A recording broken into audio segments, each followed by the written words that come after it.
ನಮಸ್ತೆ ಗೆಳೆಯರೇ, ನಿಮಗೆಲ್ಲರಿಗೂ ಗಾಂಧಿ ಟ್ಯುಟೋರಿಯಲ್ಸ್ಗೆ ಸ್ವಾಗತ ಸುಸ್ವಾಗತ. ನಮ್ಮ ಗಾಂಧಿ ಟ್ಯುಟೋರಿಯಲ್ಸ್ ಚಾನಲನ್ನು ಸಬ್ಸ್ಕ್ರೈಬ್ ಮಾಡಿ, ಶೇರ್ ಮಾಡಿ, ಲೈಕ್ ಮಾಡಿ ಸ್ನೇಹಿತರೆ. ಮತ್ತೊಮ್ಮೆ ಗಾಂಧಿ ಟ್ಯುಟೋರಿಯಲ್ಸ್ಗೆ ನಿಮಗೆಲ್ಲರಿಗೂ ಸ್ವಾಗತ. ನಾವು ಇಂದಿನ ತರಗತಿಯಲ್ಲಿ ಕರ್ನಾಟಕ ರಾಜ್ಯ ಸಹಾಯಕ ಪ್ರಾಧ್ಯಾಪಕರ ಅರ್ಹತಾ ಪರೀಕ್ಷೆ ಕೆಸೆಟ್ ಬಗ್ಗೆ ಇಂದಿನ ತರಗತಿಯಲ್ಲಿ ನಾವು ಅಭ್ಯಾಸ ಮಾಡುತ್ತಿದ್ದೇವೆ. ಇಂದಿನ ಕ್ಲಾಸ್ಗಳನ್ನ ನೀವು ನಮ್ಮ ಚಾನಲ್ನಲ್ಲಿ ವೀಕ್ಷಿಸಬಹುದು. ಕೌಟಿಲ್ಯ ಅವರ ಬಗ್ಗೆ, ಅರಿಸ್ಟಾಟಲ್ ಬಗ್ಗೆ ಇಂದಿನ ತರಗತಿಗಳಲ್ಲಿ ತಿಳ್ಕೊಂಡಿದ್ದೀವಿ. ಇವತ್ತಿನ ತರಗತಿಯಲ್ಲಿ ನಾವು ಅರಿಸ್ಟಾಟಲ್ರವರ ಬಗ್ಗೆ ತಿಳ್ಕೊಳ್ಳೋಣ. ಕ್ಷಮಿಸಿ, ನಾವು ಇಂದಿನ ತರಗತಿಯಲ್ಲಿ ಅರಿಸ್ಟಾಟಲ್ ಬಗ್ಗೆ ತಿಳ್ಕೊಂಡಿದ್ದೀವಿ. ಇವತ್ತಿನ ತರಗತಿಯಲ್ಲಿ ನಾವು ಪ್ಲೇಟೋರವರ ಬಗ್ಗೆ ತಿಳ್ಕೊಳ್ಳೋಣ. ಪ್ಲೇಟೋರವರ ಜೀವನ ಚರಿತ್ರೆ, ಅವರ ರಾಜಕೀಯ ಸಿದ್ಧಾಂತಗಳು, ಅದನ್ನು ನಮಗೆ ಕೆಸೆಟ್ ಎಕ್ಸಾಮಲ್ಲಿ ಕೇಳಿದ್ದಾರೆ. ಆ ವಿಷಯದ ಬಗ್ಗೆ ಇವತ್ತು ನಾವು ಅಭ್ಯಾಸ ಮಾಡೋಣ. ಪ್ಲೇಟೋರವರ ಜನನ ಕ್ರಿಸ್ತಪೂರ್ವ 427ರಲ್ಲಿ ಪ್ಲೇಟೋರವರ ಜನನವಾಗುತ್ತೆ. ಕ್ರಿಸ್ತಪೂರ್ವ 427ರಲ್ಲಿ ಅವರ ಜನ್ಮಸ್ಥಳ ಬಂದು ಅಥೆನ್ಸ್ನ ಎಜಿನಾ ಎಂಬಲ್ಲಿ ಅವರ ಜನ್ಮಸ್ಥಳ ಎಂಬುದು. ಅವರ ತಂದೆ ಬಂದು ಅರಿಸ್ಟಾನು. ಅವರು ಶ್ರೀಮಂತ ಕುಟುಂಬದವರಾಗಿರ್ತಾರೆ. ಗ್ರೀಕ್ ದೇವತೆಯಾದ ಪೋಸಿಡಾನ್ ಸಂತತಿಗೆ ಸೇರಿದವರಾಗಿದ್ದಂತಹ ಅರಿಸ್ಟಾನ್ ಅವರು ಅವ್ರ ತಂದೆಯಾಗಿರ್ತಾರೆ. ಅವರ ತಾಯಿ ಬಂದು ಪೆರಿಕ್ಟೋಯಿನ್ ಅಂತ. ಮತ್ತು ಪ್ಲೇಟೋರವರ ಮೂಲ ಹೆಸರು ಅರಿಸ್ಟೋಕ್ಲೆಸ್ ಅಂತ. ಪ್ಲೇಟೋರವರ ಮೂಲ ಹೆಸರು ಅರಿಸ್ಟೋಕ್ಲೆಸ್ ಅಂತ. ಪ್ಲೇಟೋರವರು ಸಾಕ್ರೆಟಿಸ್ನ ಶಿಷ್ಯರಾಗಿರ್ತಾರೆ. ಪ್ಲೇಟೋರವರು ಒಂದು ಅಕಾಡೆಮಿಯನ್ನು ಸ್ಥಾಪನೆ ಮಾಡ್ತಾರೆ. ಈ ಅಕಾಡೆಮಿಯ ಹೆಸರು ಪ್ಲೇಟೋರವರು ಕ್ರಿಸ್ತಪೂರ್ವ 386ರಲ್ಲಿ ಅಕಾಡೆಮಿ ಅಂತ ಅನ್ನೋದನ್ನು ಸ್ಥಾಪನೆ ಮಾಡ್ತಾರೆ.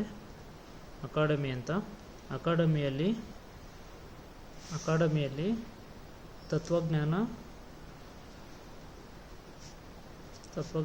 ನ್ಯಾಯ, ರಾಜಕೀಯ ವಿಚಾರ,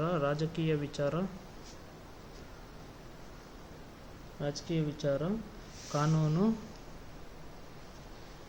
ವಿಜ್ಞಾನ,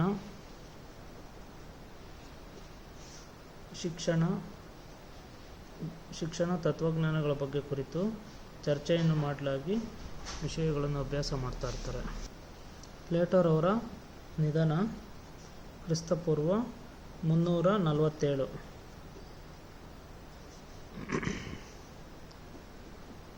ಪ್ಲೇಟೋರ ಮುಖ್ಯ ಕೃತಿಗಳು ಯಾವುವು ಅಂತ ಇವತ್ತು ತಿಳ್ಕೊಳ್ಳೋಣ.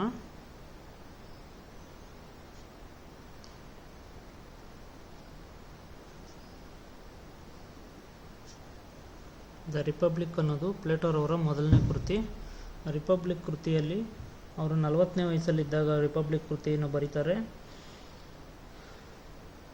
ರಿಪಬ್ಲಿಕ್ ಕೃತಿಯಲ್ಲಿ 1 ಮತ್ತು 2ನೇ ಭಾಗದಲ್ಲಿ ಮಾನವನ ಜೀವನದ ನ್ಯಾಯ, ನೈತಿಕತೆಯನ್ನು ಕುರಿತು ಚರ್ಚೆ ಮಾಡಿದ್ದಾರೆ ಪ್ಲೇಟೋರವರು.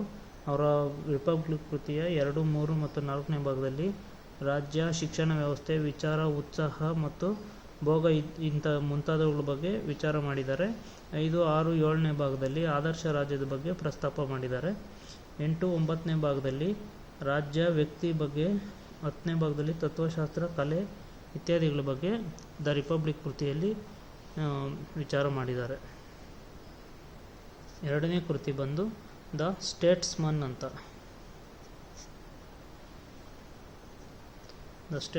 ಅಂತ. ಅವರು ದ ಸ್ಟೇಟ್ಸ್ಮನ್ ಎಂಬ ಗ್ರಂಥದಲ್ಲಿ ಶಿಕ್ಷಣದ ಬಗ್ಗೆ, ರಿಪಬ್ಲಿಕ್ ಗ್ರಂಥದಲ್ಲಿ ಹೇಳಿರುವಂತಹ ಶಿಕ್ಷಣ ನೈತಿಕತೆಯ ಬಗ್ಗೆ ಹೆಚ್ಚು ಮಹತ್ವ ನೀಡಿ ಸ್ಟೇಟ್ಸ್ಮನ್ ಅಂತ ಗ್ರಂಥನ ಬರೆದಿದ್ದಾರೆ. ವ್ಯಕ್ತಿ ಮತ್ತು ರಾಜ್ಯಕ್ಕೆ ಇರುವ ಸಂಬಂಧಗಳ ಬಗ್ಗೆ, ಅರಸೊತ್ತಿಗೆ, ಒಬ್ಬನ ಶ್ರೀಮಂತಿಕೆ, ಬಹುಸಂಖ್ಯಾತರ ಶ್ರೀಮಂತಿಕೆ, ಕೆಲವರ ಆಳ್ವಿಕೆ, ಪ್ರಜಾಪ್ರಭುತ್ವದ ಬಗ್ಗೆ ಇತ್ಯಾದಿಗಳ ಬಗ್ಗೆ ಈ ಕೃತಿನಲ್ಲಿ ಅವರು ಪ್ರಸ್ತಾಪ ಮಾಡಿದ್ದಾರೆ. ಅವರ 3ನೇ ಕೃತಿ ಬಂದು ದ ಲಾಸ್ ಅಂತ ಅವರ 3ನೇ ಕೃತಿಯಾಗಿದೆ. ಈ ಗ್ರಂಥದಲ್ಲಿ ವಾಸ್ತವಿಕವಾದ ರಾಜ್ಯಕ್ಕೆ ಸಂಬಂಧಿಸಿದಂತೆ ಮಾನವನ ನಾಗರಿಕ ಬೆಳವಣಿಗೆ ಅವನತಿಗೆ ಕಾರಣಗಳು, ರಾಜಕೀಯ ಸ್ಥಿರತೆ, ಕಾನೂನಿನ ವ್ಯವಸ್ಥೆಗಳ ಬಗ್ಗೆ ಸಂವಾದ ನಡೆಸಿ ಆ ಸಂವಾದನ ಗ್ರಂಥದ ರೂಪದಲ್ಲಿ ಪ್ರಕಟ ಮಾಡಿದ್ದಾರೆ. ಪ್ಲೇಟೋರವರ ಈ 3 ಗ್ರಂಥಗಳು ತತ್ವಶಾಸ್ತ್ರಕ್ಕೆ ಸಂಬಂಧಿಸಿದಂತಹ ಬಹುಮುಖ್ಯವಾದ ಗ್ರಂಥಗಳಾಗಿದ್ದಾವೆ. ಇವಲ್ಲದೆ ಪ್ಲೇಟೋರವರು ದ ಅಪಾಲಜಿ,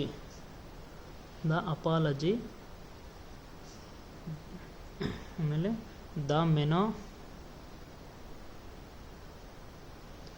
ಅನ್ನೋ ಗ್ರಂಥನೂ ಬರೆದಿದ್ದಾರೆ. ಆಮೇಲೆ ಯಾತಿಪ್ರಿ ಅಂತ ಒಂದು ಗ್ರಂಥ ಬರೆದಿದ್ದಾರೆ. ಟಮೇಯಸ್ ಅಂತ ಒಂದು ಗ್ರಂಥ ಬರೆದಿದ್ದಾರೆ. ದ ಫೆಡೋ ಫ್ರೀಡಸ್ಸು, ಥಿಯೋಟಿಸ್ಟಸ್ ಅಂತ ಒಂದು, ಫಿಲೆಬಸ್ಸು, ಸಂಪೋಸಿಯಮ್ಮು ಇತ್ಯಾದಿ ಗ್ರಂಥಗಳನ್ನು ಪ್ಲೇಟೋರವರು ರಚಿಸಿದ್ದಾರೆ.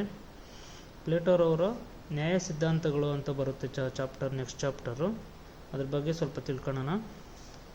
ಪ್ಲೇಟೋರ ನ್ಯಾಯ ಸಿದ್ಧಾಂತಗಳು. ಪ್ಲೇಟೋರವರ ನ್ಯಾಯ ಸಿದ್ಧಾಂತಗಳಲ್ಲಿ ತತ್ವಜ್ಞಾನಿಗಳು ಹೇಗಿರಬೇಕು, ತತ್ವಜ್ಞಾನಿ ರಾಜ ಹೇಗಿರಬೇಕು, ಅವರ ತತ್ವಜ್ಞಾನಿ ರಾಜ್ಯ ಯಾವ ರೀತಿ ಸ್ಥಾಪನೆ ಮಾಡಬೇಕು ಅನ್ನೋದ್ರ ಬಗ್ಗೆ ಅವರು ವಿವರಿಸಿದ್ದಾರೆ. ಪ್ಲೇಟೋರವರು ತಮ್ಮ ರಾಜ್ಯವನ್ನು 3 ವರ್ಗಗಳಾಗಿ ವಿಂಗಡಣೆ ಮಾಡಿದ್ದಾರೆ. ಆ ವರ್ಗಗಳು, ಪ್ಲೇಟೋರವರ ರಾಜ್ಯದಲ್ಲಿರುವ ವರ್ಗಗಳು ಯಾವ್ಯಾವು ಅಂತಂದರೆ, ಮೊನ್ನೆದು ಆರ್ಥಿಕ ವರ್ಗ ಅಂತಂದರೆ ಉತ್ಪಾದನಾ ವರ್ಗವಾಗಿರುತ್ತೆ. ಎರಡನೇದು ಸೈನಿಕ ವರ್ಗ, ಇದು ರಾಜ್ಯವನ್ನು ರಕ್ಷಣೆ ಮಾಡುವಂತಹ ವರ್ಗವಾಗಿರುತ್ತೆ. ಮೂರನೇದು ಆಡಳಿತ ವರ್ಗ.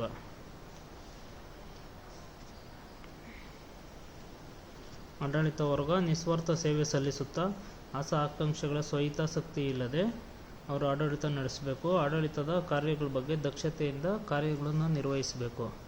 ಇದನ್ನು